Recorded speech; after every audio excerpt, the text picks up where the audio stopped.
Guys मैंने अपने subscriber के लिए ऑर्डर किया था कैशफेस से 13 मिनी और आज हम इस वीडियो के अंदर इसका अनबॉक्सिंग करेंगे।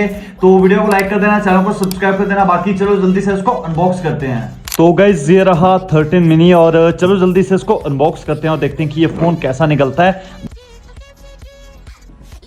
ये देखो भाई पैकिंग, ठीक है, कूड़ा वगैरह डाला रहता है। ये इसका बिल है और चलो निकालते हैं अपने 13 मिनी को जो हमने कैशफेस से मंगवाया था। 1 2 3 ओ भाई, चलो बिल इसका हम चेक करेंगे गाइस। और